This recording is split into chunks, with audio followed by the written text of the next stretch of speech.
Neiva, muito, muito obrigado pela sua presença com a gente hoje. Eu tenho certeza que esse episódio vai ser muito especial e para pessoas muito especiais, que são as nossas mães e as nossas futuras mães também, né? Eu acho que tem muita troca aí para acontecer. E para começar esse bate-papo, eu gostaria muito que você se apresentasse. Conta um pouquinho para a nossa galera quem é a Neiva Justa.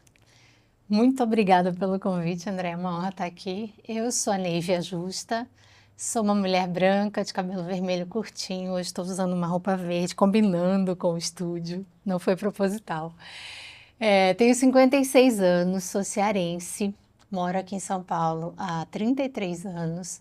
Sou casada com o Eduardo há 25 e mãe da Luísa, que tem 22, e da Júlia, que tem 20 anos. Sou jornalista de formação. E vim para São Paulo fazer uma pós em marketing e aí desenvolvi uma longa carreira em empresas globais e nacionais na área de marketing, comunicação, publicidade. E de 2018 para cá, também na área de diversidade e inclusão. Me tornei uma ativista corporativa, uma líder ativista corporativa, principalmente das causas relacionadas às mulheres, à igualdade de gênero e tudo que for correlato a isso, né? Trabalho para deixar o mundo melhor, mais justo e inclusivo para todas as pessoas, começando pelas mulheres e meninas, todas as mulheres e meninas. Muito. Nossa, já tô animada. Conta pra gente como foi essa decisão de se tornar mãe. Então, Andréia, era uma não decisão ser mãe. Eu gosto de contar uma história que eu comecei minha carreira de uma maneira muito meteórica no Ceará. Com 22 anos eu já tinha 2 programas de TV ao vivo e era a colunista mais lida do Ceará. Eu comecei pelo fim, né? E quando eu olhava para o lado, para além de todas as mulheres da minha família, minhas tias, minha avó, minha mãe, todo mundo, né, casado, com filho, etc., as minhas amigas da minha geração já estavam casadas, a imensa maioria delas. E algumas já tinham filhos. E eu não queria aquela vida para mim.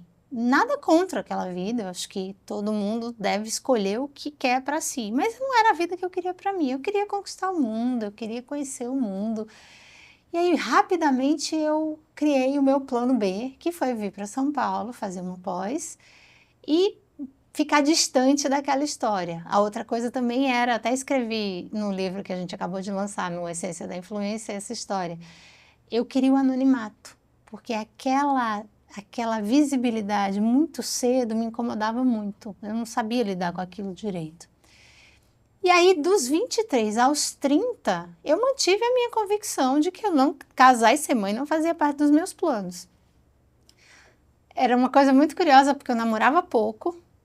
Quando os namoros ficavam sérios, eu acabava. Fugia. Para não correr o risco de alguém me pedir em casamento, porque ia arruinar meu plano. Só que quando eu fiz 30 anos, eu achei que estava faltando alguma coisa na minha vida, né? A crise do Balzac, o que fosse. E logo depois que eu fiz 30 anos, eu comecei a namorar meu marido, né? A gente namorou 1 ano e 8 meses e a gente casou.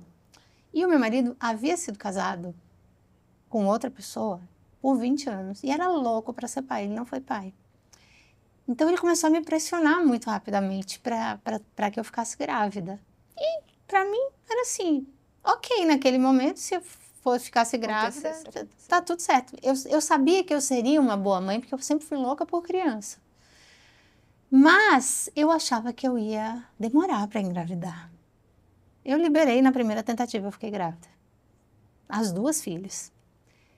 E foi muito interessante porque eu curti muito a minha gravidez. Eu estava na Natura na época, eu fui a primeira do time a ficar grávida.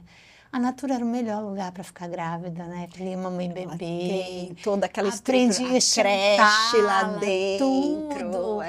E curti muito a minha gravidez. Quando eu saí de licença maternidade, eu amei a minha licença maternidade. Eu estou falando de quase 23 anos atrás, foi em 2003, julho de 2003, quando a Luísa nasceu.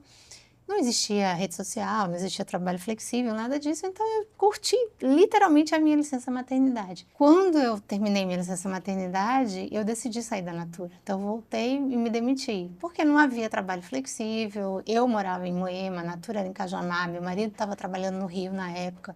A gente não tem família nenhuma aqui em São Paulo. Rede de apoio zero, que é extremamente importante, exatamente. Né? Então, eu tive que montar toda a minha rede de apoio, né, de uma maneira estruturada, quase que uma microempresa em casa, para poder manter a estrutura para o Eduardo ficar tranquilo lá no Rio, né, que era o grande sonho dele, e para eu ficar tranquila também, porque eu passava praticamente a semana sozinha, né, com a Luísa e com quem trabalhava comigo.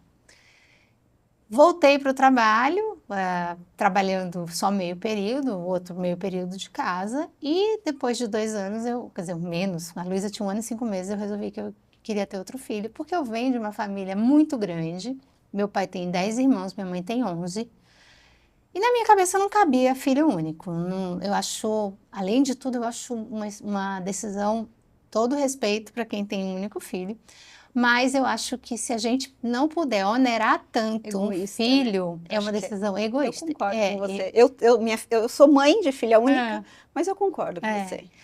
Principalmente agora que a gente vai viver muito, e os nossos filhos ter que tomar diversas decisões difíceis. Serão responsáveis por muitas decisões difíceis.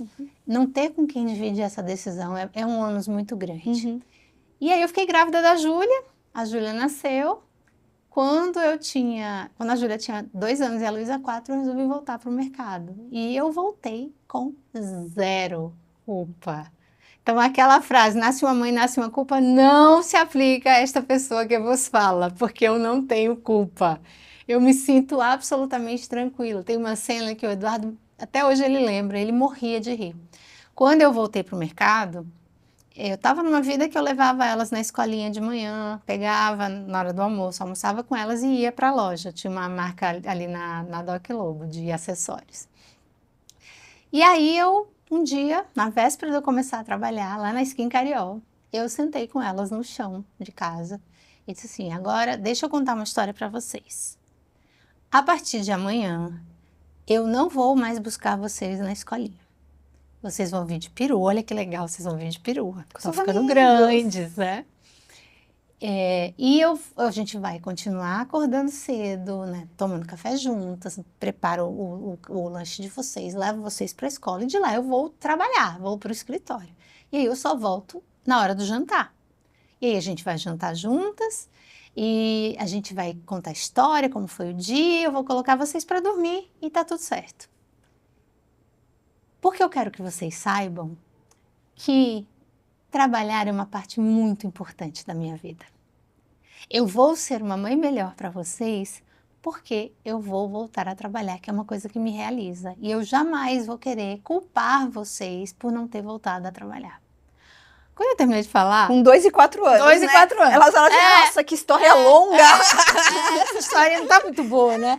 Aí o Eduardo, quando elas foram botando para dormir, aí ele disse assim, você acha que elas entenderam alguma coisa? Eu falei, não, mas eu falei, porque lá na frente vai fazer sentido para elas. E eu precisava disso, né? Eu precisava afirmar exatamente. Isso. E elas morrem de orgulho da mãe que tem, da mãe que trabalha, da mãe que se tornou essa líder ativista corporativa. E na cabeça delas, não existe mãe que não trabalha. Elas têm o viés ao contrário. E eu trabalho lá em casa para desconstruir. Eu falo, se for uma escolha, tá tudo certo. Exato. O que não pode ser é imposição. Se a maternidade, eu quero deixar de trabalhar só para cuidar dos meus filhos, tá tudo bem. Você escolheu isso? É isso que vai te fazer feliz? Tá tudo certo. A gente estava conversando nos bastidores, né? E eu estava falando para a Neívia que eu sou totalmente diferente. Ela tá rindo já, né? Porque eu realmente decidi ser mãe também. Meu marido, quando me pediu em casamento, eu falei, tudo bem, você não vai ser pai. Primeira coisa que eu falei para ele, ele falou, ok, não vou ser pai, eu aceito. A gente ficou 16 anos juntos até eu decidir ser mãe. Quando eu decidi, quem me conhece, né, a galera que já me acompanha, os clientes que sabem da minha história já sabe, né? Eu sou extremamente planejada, né? Que feito milésimo por milésimo. E tem muita coisa que não depende do nosso planejamento e a gravidez é uma delas, né? Mas papai do céu falou assim, ó, manda logo pra essa doida, porque senão não vai rolar, ela vai acabar desistindo de novo e eu tô aqui, ó, com a bebezinha pra ela. Tenho que mandar. Beleza. Daí planejei minha gravidez, engravidei em Israel com 34 anos, assim, alguma coisa bem na primeira tentativa, nada, tudo. E a frase que a Neivia fala que não serve para ela, serve para mim, tá, gente? Então, é isso que é importante. Para mim, nasceu uma mãe, nasceu uma culpa. Para ela, não. Então, entende assim, eu tenho certeza que o amor pelas filhas dela é muito parecido com o amor que eu tenho pelas minhas filhas. E não existe um tipo de mãe, não existe verdades. Você não sabe o caminho que você vai percorrer, mas são dois... são seres, né? São os nossos seres, os nossos, nos pertencem. Eu falo que tem coisas que a gente nunca vai deixar de ser, que é filhos dos nossos pais e pais dos nossos filhos. O resto é muito passageiro. Sim, total. É o nosso vínculo eterno. Então, amo demais a minha filha e falo assim, mas eu confesso que eu ainda carrego algumas culpas e preciso lidar com essas culpas melhor. Mas é um processo, Você vai conseguir. Vou sim, com certeza. E como foi para você essa administração dessas prioridades, de não carregar essa culpa? Porque assim, a gente sabe que por mais que a gente fale, vai ter viagens, porque a nossa profissão exige as viagens. Eu já tive várias vezes de estar viajando, minha filha com febre de 39, 40 graus. Eu não dormi à noite, preocupada, parecia não estar lá, né? Parece que você fica, se você tiver, vai dar tudo certo. Né? Parece que a gente tem esse superpoder. Superpoder, né? Mulher Maravilha, literalmente. Mas se você não tá, vai dar tudo errado. Então, você tem que fazer o autocontrole por ligação, por imagem, porque dá, porque tem a tecnologia hoje que nos ajuda nisso. Mas como foi isso para você? Eu acho que o fato de eu ter tido filhas no mundo ainda em transição, onde a tecnologia não era tão presente, me ajudou muito. Porque eu não tinha essa vigilância que a gente tem hoje. Eu tenho um marido que é muito parceiro. E isso eu acho que faz muita diferença. Primeiro que éramos só nós dois, eu só contava com ele só comigo. Como eu disse, quando eu fui mãe, eu fiquei grávida 2 vezes, tive 2 gestações, 2 partos e criei 2 filhas, até os 4 anos, uma até os 2 anos a outra, com o marido... seguida da outra, com o marido viajando. Com o marido morando no Rio, trabalhando no Rio. Eu brinco que eu tinha um namorado que aparecia no fim de semana e queria brincar de ser pai. Mas tá tudo certo, porque a gente conseguiu montar a estrutura para me dar tranquilidade. Mas, uma vez que o Eduardo voltou para São Paulo, tudo na nossa vida foi negociado, foi combinado e foi dividido. Do ponto de vista de gestão da casa e das filhas, da educação das nossas filhas. Isso é um privilégio. Tem muita mulher que não tem um companheiro, tem muita mulher que tem companheiro ausente, que não participa. Então, eu sempre digo, eu tive a sorte de escolher um super companheiro. Tem uma amiga que diz, uma das principais escolhas que você tem que fazer na vida é com quem você vai dividir a vida. Eu fiz uma excelente escolha. Então, eu sempre viajei muito. E qual era o nosso combinado? Que quando um estava viajando, o outro não podia viajar. Então, a gente gerenciava a nossa agenda bonitinho, conosco, entre nós, e com os nossos empregadores. Com os nossos empregadores, inclusive. Então, assim, era muito claro. Neivia tem uma viagem para os Estados Unidos nessa semana, eu não posso viajar. E tá tudo certo. Combinado não sai caro.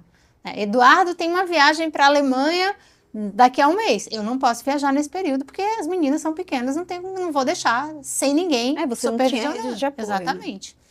Então, a gente sempre fez essa gestão com um pulso muito firme. Uma das coisas que eu sempre digo muito é que dizem que a gente não sabe fazer negociação. Aí, mulheres. Que a gente precisa aprender a negociar na empresa. Até acho que tem que aprimorar a técnica de negociação. Mas tem uma coisa que eu sempre noto, é que uma boa parte das mulheres não sabe fazer essa gestão dentro de casa. Porque ela assume que a responsabilidade é dela. Ela assume que ninguém vai fazer tão bem quanto ela. E isso é um equívoco, isso é um atraso de vida. Eu lembro que quando a Luísa era pequenininha, que o Eduardo vinha passar o fim de semana, a primeira vez que ele foi dar banho na Luísa, eu saí de perto. Porque eu falei, eu vou enlouquecer ele, vou achar que ele vai afogar a menina, ele é pai dela, ele é adulto, ele é mais velho que eu, ele vai saber fazer isso. Né? Ele deu banho nos sobrinhos dele, ele vai saber dar banho.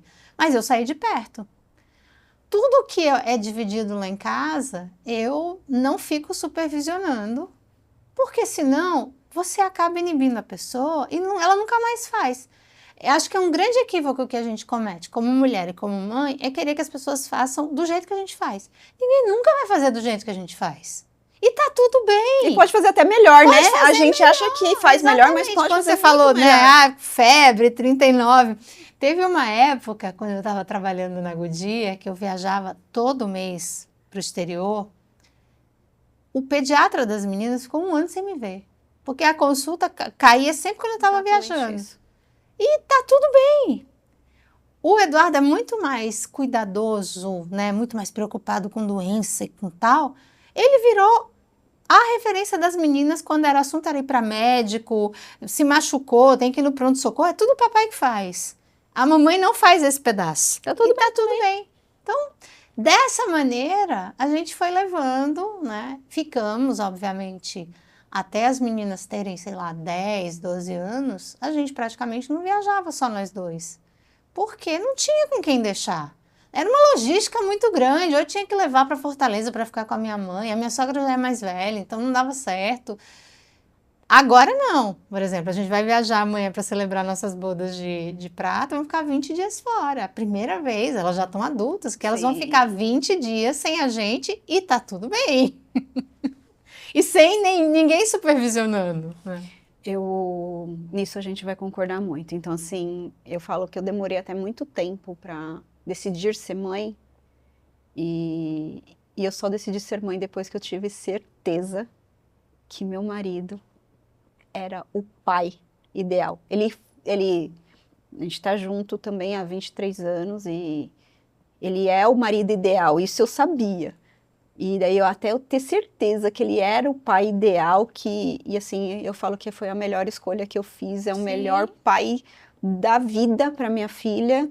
A relação de família, a relação entre eles é linda. E eu também tenho certeza, assim, que a nossa administração interna facilita muito a dinâmica da nossa família. Porque eu preciso viajar, ele precisa viajar, ele faz muita viagem internacional, eu faço mais viagens nacionais, mas eu tenho uma sorte, eu sempre tive uma rede de apoio muito forte. Então, meu primeiro ano de maternidade, a minha mãe e minha irmã revezaram o ano inteiro. Caramba. E só não dormiam na minha casa no final de semana. Mas na semana, todos os dias, era minha mãe ou a minha irmã. Com 1 ano, eu decidi que a Giovana tinha que ir para a escola, porque cada um tem que viver a sua vida. Eu decidi ser mãe e ela tinha que entender que a mãe dela era uma executiva e que ela ia ficar das 7 às 7 na escola. Não ia ter jeito.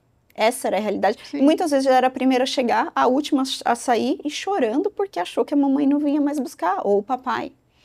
Então, mas era a realidade dela. Então, assim, foi uma briga com a minha mãe, porque minha mãe não queria, achava um absurdo. Falou, não, é minha filha. É filha do Anderson e a gente decidiu que essa ia ser a criação que a gente tinha que dar. Ela deu uma sorte grande, porque veio a pandemia no meio disso, e ela só ficou 1 ano estudando integral na escola, e depois, graças a Deus, a nossa vida também mudou, e a gente conseguiu ter uma estrutura melhor. A gente foi morar mais perto da minha mãe, hoje a gente mora no litoral, então tem uma rede de apoio maior, minha irmã também mudou com a gente, então, mas essa administração dentro de casa, e essa escolha, né?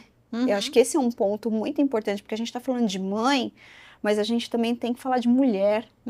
E quando você pode ser uma mãe solo, e tá tudo certo, e você vai dar conta com certeza. Mas se você escolhe ter um companheiro, é muito importante a gente saber administrar a escolha, né? Ter um cara ali legal do seu lado, que vai ser seu parceiro de vida.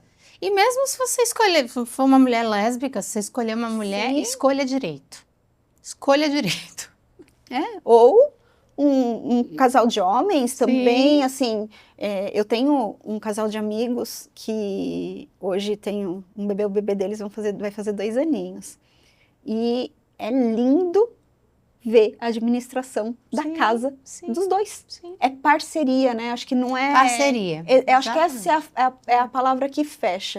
A família eu brinco muito, né? Você não tem uma casa. Muitas pessoas têm casa. O importante é a gente ter um lar. E a composição desse lar faz parte das nossas escolhas e da nossa história. Sim, realmente. Completamente. E Neívia, você acha que com tudo isso você atendeu as expectativas externas? Eram isso que esperavam desde o início da sua família? Você falou que vem de uma família grande, de estrutura, que você demorou para casar. Mas você se sentia cobrada? Você tinha expectativa de atender a expectativa? Não, porque eu sempre fui muito rotulada de ser muito independente. Então, ninguém tinha expectativa que eu casasse. O que eu ouvia era que nenhum homem ia conseguir lidar comigo. Então, como eles não tinham expectativa nenhuma, eu acho que eu superei as expectativas, o que foi ótimo, né? Porque a expectativa é a pior coisa do mundo, porque você nunca vai atender a expectativa. A realidade nunca vai ser igual à expectativa. Então, ninguém tinha expectativa que eu casasse, ninguém tinha expectativa que eu fosse mãe, achavam que eu ia ser solteira a vida inteira, que eu ia morar em cada canto do mundo. A partir do momento em que eu brinco que eu virei a protagonista do comercial de margarina, né? Casada há 25 anos. Foi aí que você frustrou a expectativa. Com o mesmo marido, 2 filhas criadas, uma já formada, outra se formando agora no final do ano. A garota, só não tem o cachorro para ter o comercial de margarina, o resto tá tudo lá. Então, a partir do momento que eu me tornei essa pessoa, eu acho que eu surpreendi muita gente, porque não era esse o papel que eu lá atrás tinha dito que eu ia cumprir na vida. E tem uma coisa que eu acho que eu surpreendi muito, principalmente a minha mãe. A minha mãe foi a melhor mãe que ela poderia ter sido, dentro da história dela, dos vieses dela, do momento dela. Mas eu nunca tive uma relação de cumplicidade com a minha mãe, de proximidade mesmo com a minha mãe, porque a minha mãe foi educada, né, no interior do Ceará, com uma cultura absolutamente machista. Então, tinham algumas questões que a gente entrava em embate. E eu, quando a Luísa nasceu, foi quando eu comecei a fazer terapia, porque eu disse, eu quero ser, a gente ou repete ou a gente nega. Falei, eu quero ser uma mãe diferente do que a minha mãe foi em relação à minha proximidade com as meninas, com a Luísa e com eventualmente outro filho que eu tenho. Então eu invisto há quase 23 anos na minha relação com as minhas filhas. E isso não tem preço. Por quê? E a minha mãe, há uns anos, ela virou para mim e disse assim, você tem muita sorte. Eu disse, por quê, mãe? Porque a relação que você tem com as suas filhas é impressionante. Elas não escondem nada de você, elas confiam completamente em você. Tudo é conversado. Eu falei, mãe, isso não é sorte, mãe. Isso é investimento. Construção. É construção de relação. Então, tem uma coisa que eu tenho um orgulho imenso, é da relação que eu tenho com as minhas filhas.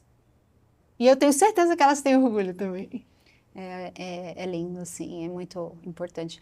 Eu falo minha mãe também. Minha mãe foi meu exemplo. Dentro das limitações, minha mãe se separou do meu pai tinha 1 ano. Então, há 42 anos atrás... Nossa, imagina o preconceito. O julgamento. Uma mulher divorciada, não era desquitada, não era nem divorciada ainda. Era vista como pária da sociedade, para não dizer outra coisa, né? Exatamente. Ela era vista como uma ameaça para as mulheres casadas, era isso. Exatamente. Trocando em miúdos, era isso. Até pro meu avô mesmo. Minha mãe fala que chegou a passar fome, porque quando ela se separou, ou ela comprava a comida para mim, ou ela comprava a comida para ela, e meu avô falava que mulher divorciada não ia entrar dentro da casa dele. Sim. E quando minha mãe resolveu se relacionar novamente,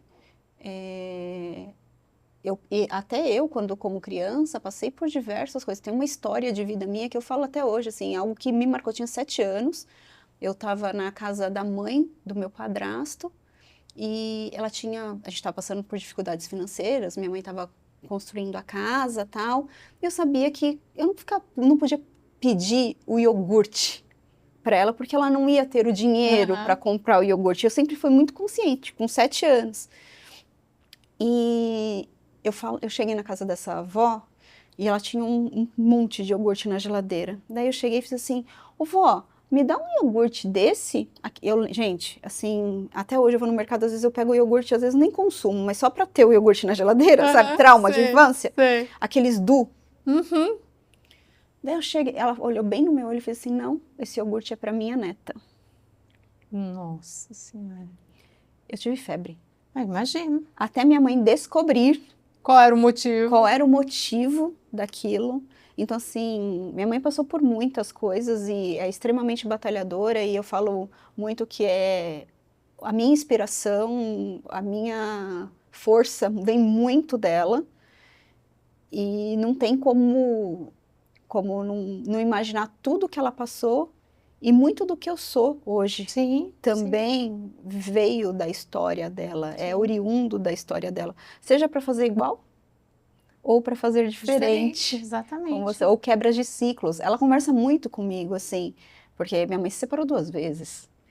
E ela falou assim: eu tenho um orgulho muito grande de ver você e sua irmã casadas com homens que vocês realmente escolheram, e vocês decidiram quebrar esse ciclo que eu passei. Minha mãe acabou de se separar com 60 anos, minha mãe se separou novamente. E que garra, né? Sim. De não aceitar a situação e falar assim: não quero, não é isso que eu quero para minha vida mais, vou enfrentar, vou reconstruir, vou me reinventar. Acho maravilhoso e fazer isso. tudo de novo.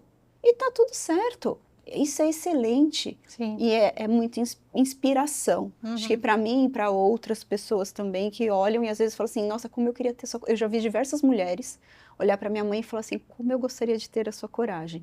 E eu tenho certeza que essa coragem ela passou para mim e para minha irmã. Sim. Para sermos batalhadores, e é algo que eu busco passar para a Giovana também, para ela entender: você pode tudo, você não precisa depender de ninguém, mas você não pode viver sozinha, porque a gente vive em comunidade. Sim, sim. A gente aprende pelo exemplo, os filhos aprendem pelo exemplo, não pelo que a gente diz, mas pelo que a gente faz. Exatamente. Então, essa consciência do que a gente faz e da coerência entre o que a gente fala e o que a gente faz é absurda na educação de filhos. Para mim é uma prova cotidiana, assim, e eles te desafiam o tempo todo, inteiro. o tempo todo. Essa busca pela coerência, eles são os maiores sensores da gente. Isso é muito bom, porque faz você repensar um monte de coisa. Faz você deixar de ter muitas certezas. Eu sempre falo isso. A maternidade, ela me trouxe a consciência de que eu não controlo absolutamente nada. Nada. E tá tudo bem. Porque é uma coisa inédita. Aliás, como tudo na vida, né? O que a gente está vivendo aqui, a gente não viveu antes. Nada. Lógico, a gente tem uma ideia do que pode ser. Mas a vida é um tubo de ensaio, todo santo dia quando você acorda. Não tem roteiro pronto. Exatamente. A gente acha que tem, a gente acha que controla, não controla nada. Então... A gente falou muito de rede de apoio, né?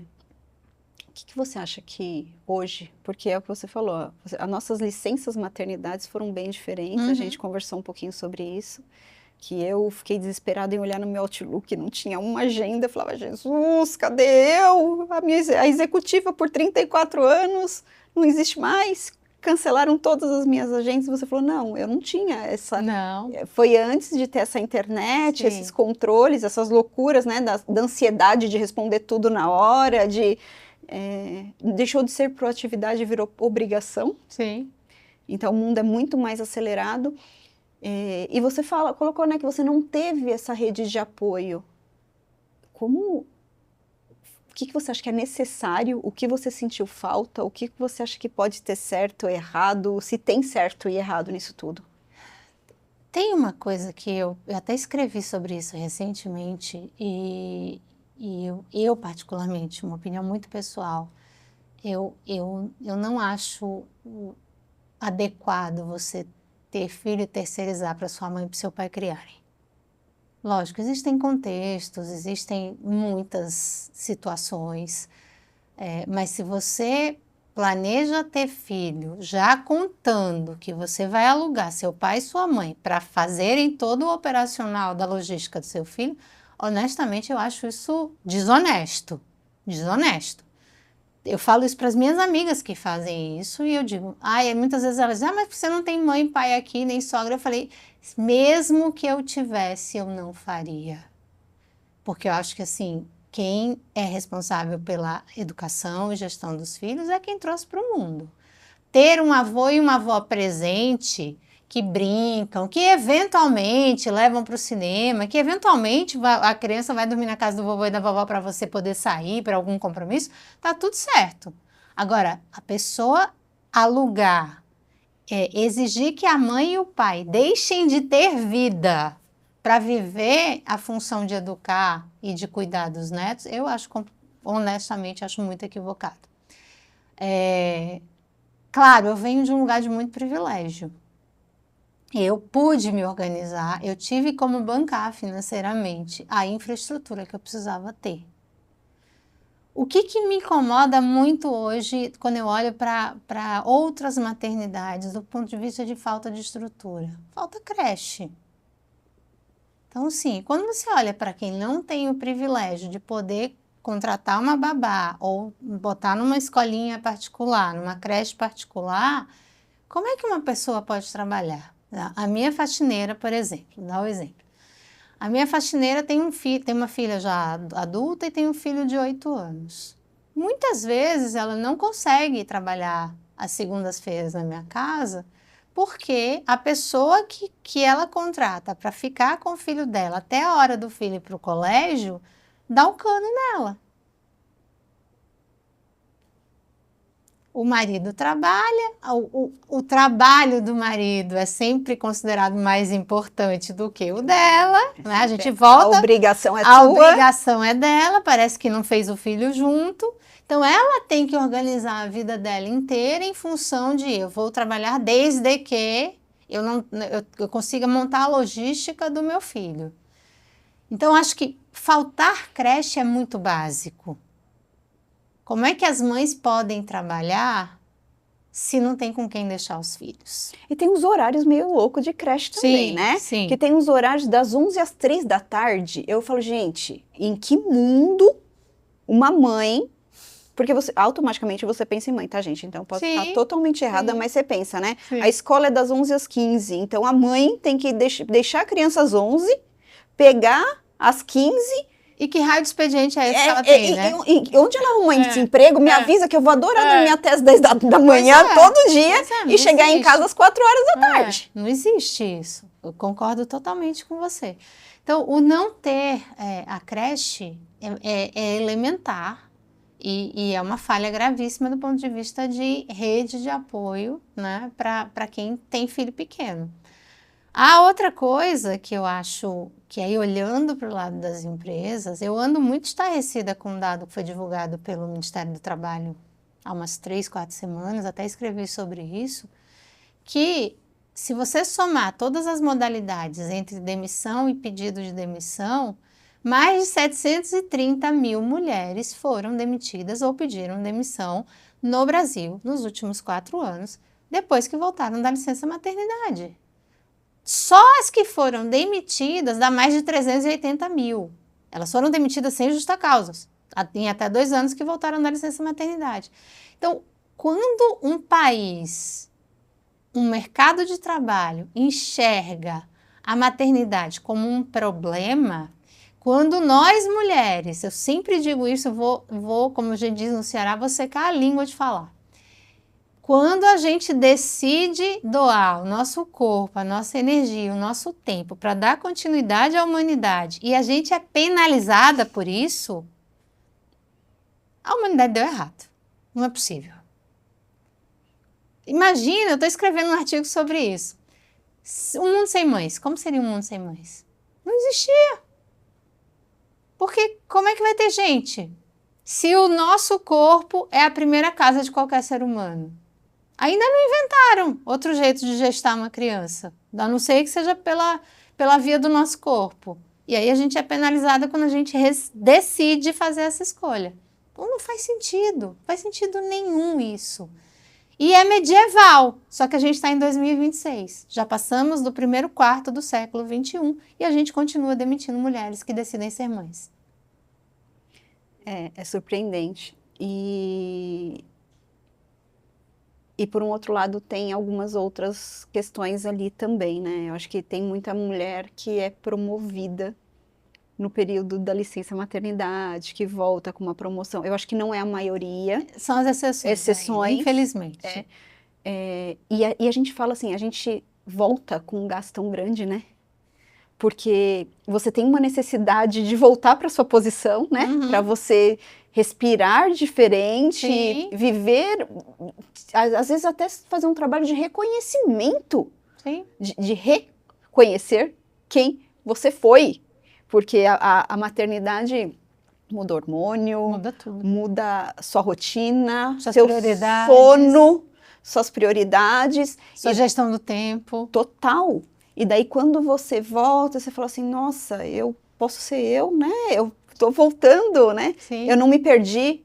Deixar de ser mãe não é deixar de ser mulher, não é deixar de ser profissional. E tem muito dessa educação ali de vou me reestruturar. Sim. E algumas têm a oportunidade. Eu já promovi, eu trabalhava numa empresa, uma menina de marketing trabalhava no meu time. E quando ela voltou de licença maternidade, eu falei, eu quero conversar com ela. A primeira coisa que eu fiz foi promovê-la. E ela falou assim, eu não acredito nisso. Sim. Não acredito. Sim. E, por um outro lado, também eu acho que existem alguns homens conscientes. Eu pedi demissão de uma empresa que eu trabalhava e o presidente da empresa me falou, você é uma excelente profissional, batalhadora pra caramba, mas se eu fosse deixar um conselho, isso me marcou demais, ele escreveu um e-mail para mim, eu tenho isso guardado até hoje. Se eu pudesse te dar um conselho, cuida mais da sua filha. Opa! Você prioriza demais a sua carreira, cuida mais da tua filha. E lembra que eu falei da culpa? Sim. É exatamente isso, eu tenho uma consciência, venho trabalhando isso muito forte em mim, mas também existem homens conscientes, sim, claro, que te direcionam, te mostram onde você pode estar errando. Sim. Mas essa questão da licença maternidade, muitas vezes não tem contratação, dependendo da idade da mulher. Sim. Ah, você acabou de casar? Você tem quantos anos? 30? Você deixa de contratar excelentes profissionais que dariam excelentes retornos. Assumindo que ela vai querer ser mãe. Assumindo que ela vai ter um período de licença maternidade. Sim. Então, eu defendo que a forma mais rápida de equalizar isso é ter a licença parental igual para todo mundo. Resolve, eu já implementei numa empresa que eu trabalhei, eu liderava a área de comunicação e a gente teve que implementar a licença paternidade em 2 meses. Na operação inteira do Brasil. E foi uma mudança completa de chave. Houve resistência dos homens no começo, depois quando eles começaram a ver valor naquilo, muda completamente a forma como eles enxergam o trabalho da gente, como eles enxergam o vínculo que eles mesmos criam com os próprios filhos quando eles saem. É uma outra conversa. Por isso que é tão importante a discussão da licença parental. Olha, eu vou te falar, você até posso ser julgada por isso, mas eu nunca tinha pensado com esse viés. Completa. E você falando para mim faz muito Sim. sentido. Eu sempre falei, mas por que o pai vai ter 6 meses? Porque são a mulher nem tem muitas empresas que são que ainda são 4 meses, nem são 6 Sim. meses. Meu marido trabalha numa multinacional, acabaram de mudar a paternidade para 6 meses. Quando a minha filha nasceu, eram 20 dias, que já era diferenciado. É a licença da empresa cidadã. Eram 20 dias, então, e agora acabaram. Ele me falou esse final de semana, Sim. inclusive, mudaram a licença paternidade para 6 meses. E eu falei, nossa, que legal. Mas aí eu acho que é uma questão do pai não querendo ser um vaso também, né? Não, mas eu acho que aí isso é que é tá. muito É importante. o participar, né? É o participar que vai garantir que funcione.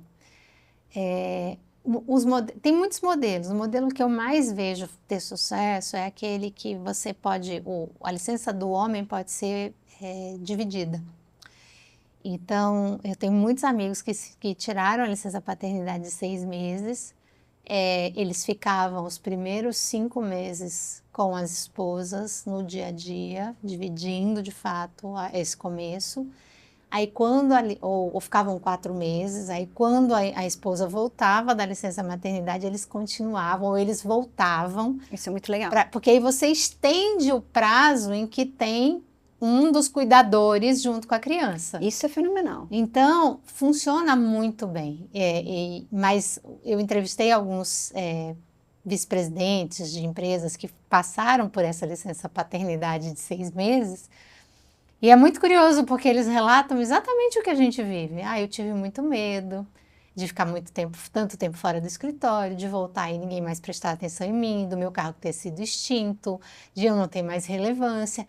E é exatamente quando eles passam por esse sentimento que eles começam a ter empatia pelo que a gente vive. E aí eles se transformam como líderes. Da mesma forma que eu também sempre achei, e sempre faço essa pergunta lá no Líder com Neiva, o que você aprendeu com a maternidade? Ou o que você aprendeu com a paternidade? A gente aprende habilidades socioemocionais que a gente pode passar 20 anos na empresa, é um intensivo de 6 meses ou de 4 meses do que a gente já falou. Gestão de pessoa, gestão de tempo, administração de prioridade, liderança mesmo, escuta ativa. Gente, você está com um serzinho que não se comunica com você. Ele só se comunica no começo pelo choro. Você aprende a reconhecer tipo de choro. Verdade. Quem vai te ensinar isso? Onde você aprende isso? Então, quando as empresas desvalorizam, penalizam a maternidade, é no mínimo burro isso. Nem um pouco estratégico, nem um pouco inteligente você demitir uma mãe. Uma mãe desenvolve habilidades num período curtíssimo de tempo que nenhum treinamento corporativo vai ensinar. Concordo. E autoconhecimento, né? Total. Que é uma das grandes dificuldades de qualquer ser humano, é você praticar o autoconhecimento. Sim. E a maternidade te ajuda demais para isso. Eu tenho uma funcionária que é minha funcionária até hoje, que ela fez o teste de gravidez comigo no telefone junto com ela. Daí e agora? Eu falei, parabéns. Lógico. E agora? Parabéns. Está gerando uma vida. Você está gerando uma vida, que ótimo. Como vai ser? Eu falei, dá-se um jeito para qualquer coisa. Sim. Parabéns. Ótimo. Daí eu fico imaginando, será que fosse um chefe homem, ela faria isso? Não. Por mais próximo que ele fosse, não. A empatia, né? O querer compartilhar. Sim. Vai dar tudo certo. Sim. Eu já vivi isso, eu já passei. É fácil? Não. Desafiador, mas com uma recompensa que ninguém mais vai poder te dar. Sim. Só aquele serzinho especial que saiu de dentro de você. Agora, tem uma coisa que eu acho que é muito legal eu compartilhar, que assim, quando a Luísa nasceu, eu trabalhei até quinta-feira e ela nasceu na terça-feira da semana seguinte. Então, eu trabalhei até... Eu sou do dia 17 de julho, ela é do dia 22. Eu trabalhei até o dia 18, ela nasceu dia 22. O Eduardo, meu marido, estava fazendo um MBA na Fundação Dom Cabral e ele ia para o Canadá ficar 15 dias fazendo a parte internacional lá. Ele viajava na sexta-feira, a Luísa nasceu na terça. Ele adiou a viagem dele para ir no domingo e ele começava a aula na segunda. Como a minha mãe vinha de Fortaleza para ficar 15 dias comigo aqui, a minha mãe chegou na sexta-feira, quando eu estava saindo do hospital para ir para casa. Minha sogra também chegou na sexta e tal. E a minha mãe vinha para ficar exatamente os 15 dias que o Eduardo ia ficar no Canadá.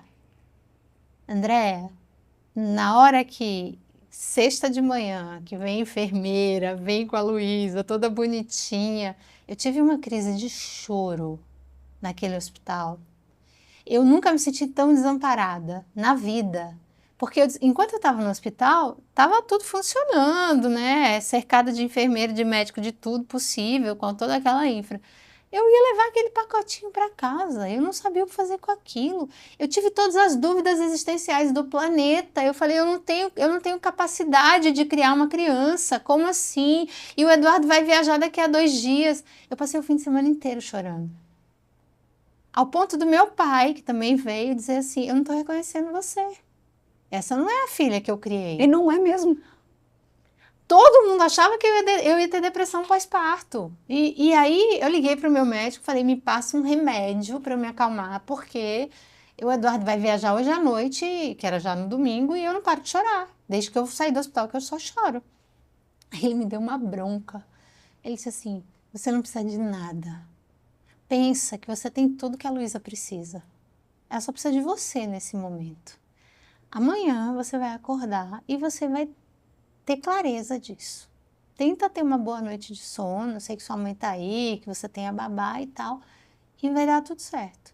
E aí, André, eu acordei na segunda-feira numa paz, numa serenidade, porque eu falei, é verdade. O que a Luísa precisa nesse momento? De leite, de alguém que troque a fralda dela, que dê banho nela e que, eventualmente, se ela tiver cólica, que, né, esteja ali. E a minha mãe com a babá foi dando tudo certo. Mas assim, por que eu quis trazer isso? Eu quase nunca falo sobre isso.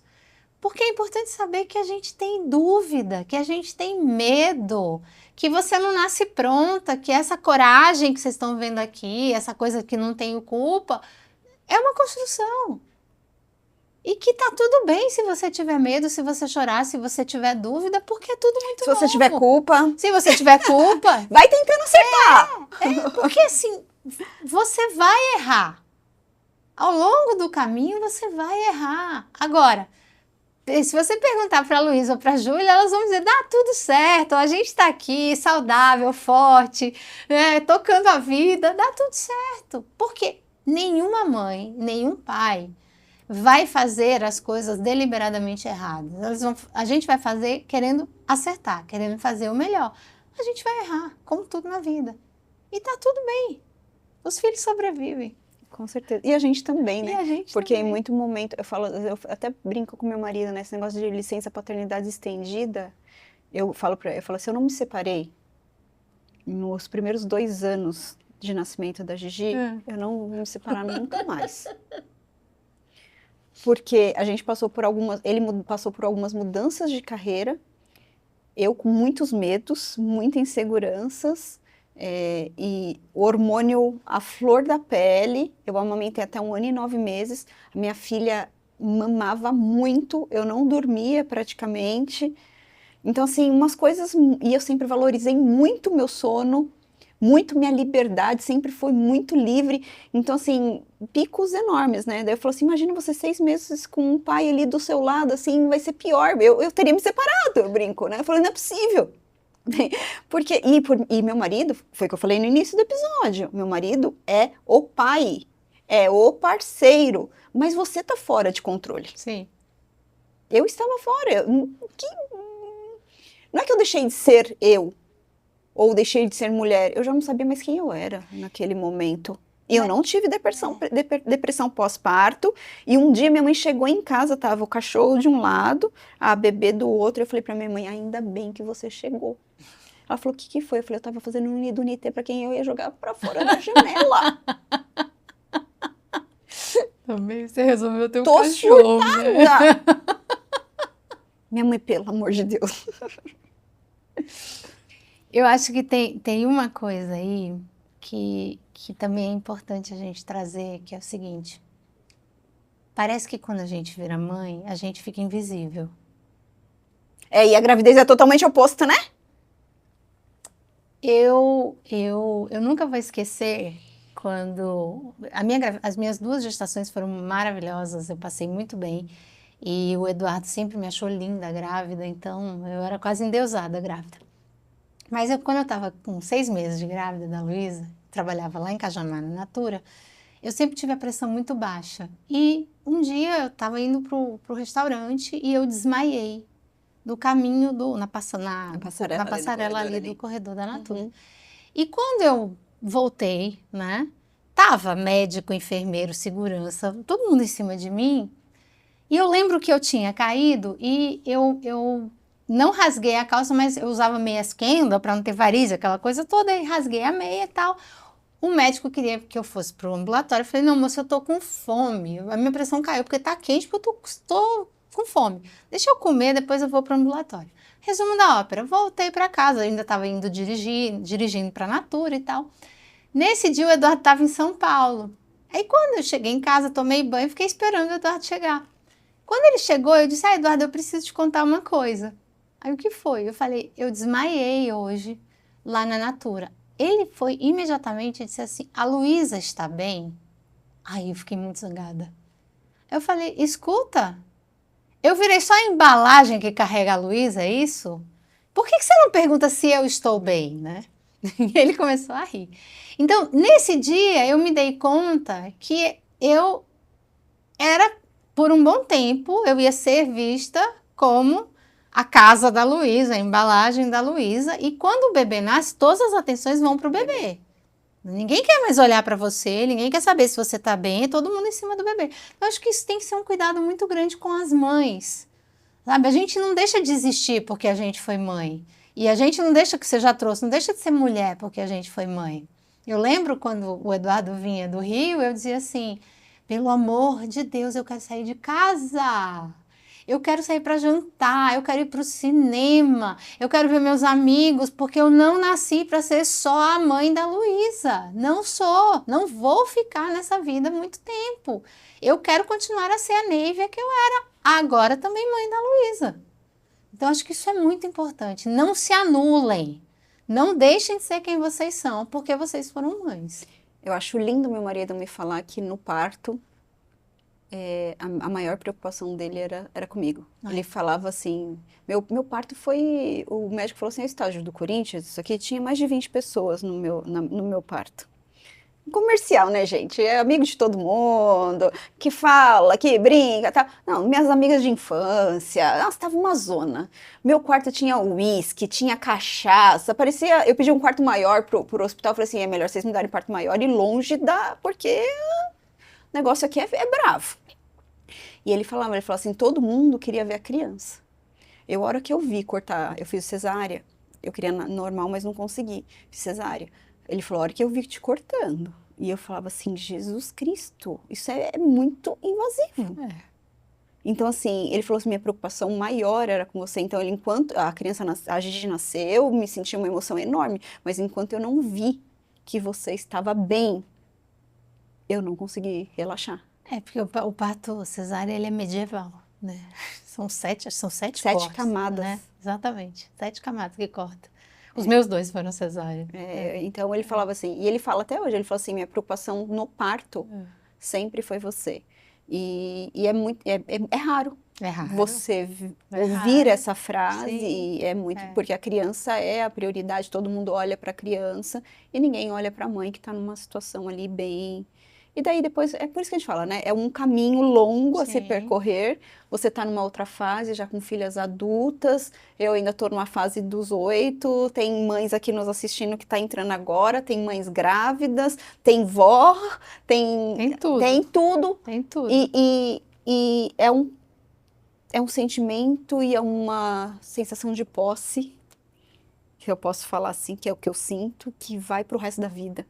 Independente da fase de vida, é minha, né? Assim, eu preciso cuidar, e não depende, assim, já dependeu muito mais do que depende hoje, mas você sente aquela sensação de, é meu, eu preciso cuidar, eu preciso proteger. E isso não passa nunca, né? Eu tô com 56 anos, acabei de voltar da casa dos meus pais e, assim, o cuidado deles comigo.